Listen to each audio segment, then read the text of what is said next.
عرب کے معزز اور معتبر لوگوں کی یہ خواہش تھی کہ رسول اللہ کی بیٹی فاطمۃ الزہرا سلام اللہ علیہا کا رشتہ انہیں نصیب ہو۔ تبھی بار بار بی بی فاطمۃ الزہرا سلام اللہ علیہا کے رشتے کے لیے مختلف اصحاب و اشخاص آپ صلی اللہ علیہ وآلہ وسلم کی خدمت میں آ رہے تھے۔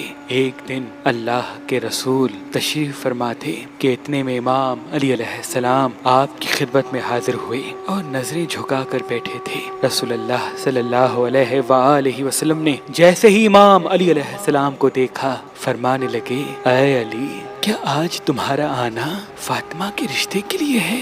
امام علی علیہ السلام نظریں جھکا کر فرمانے لگے، ہاں یا رسول اللہ۔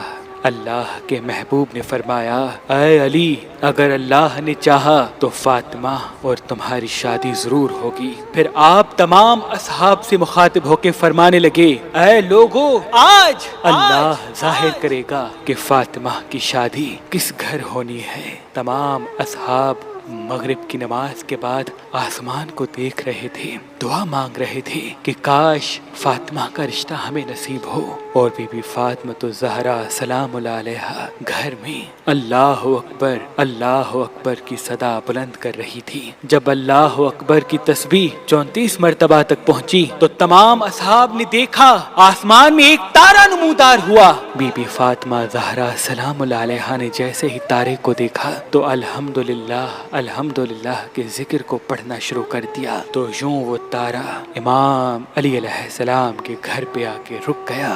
تمام اصحاب سمجھ گئے کہ یہ اشارہ علی ابن ابی طالب علیہ السلام کے لیے ہے۔ بی بی فاطمہ زہرا سلام اللہ علیہا نے جیسے ہی تارے کی روشنی کو امام علی علیہ السلام کے گھر پہ دیکھا تو سبحان اللہ پڑھنے لگی۔ جب سبحان اللہ کا ورد 33 مرتبہ تک پہنچا تو اس تارے کی روشنی مدھم ہو کے غائب ہو گئی۔ اللہ کے رسول نے بآواز بلند اعلان کر دیا کہ اللہ کی مرضی یہ ہے کہ فاطمہ کا رشتہ علی ابن ابی طالب علیہ السلام سے کیا جائے۔ تمام اصحاب امام علی علیہ السلام کو مبارکباد دینے لگے۔ امام علی علیہ السلام نے سجدہ شکر کیا کہ اے اللہ، تیرا شکر ہے کہ تو نے ابو طالب کے اس بیٹے علی کو رسول اللہ کی بیٹی فاطمہ کے لیے چنا۔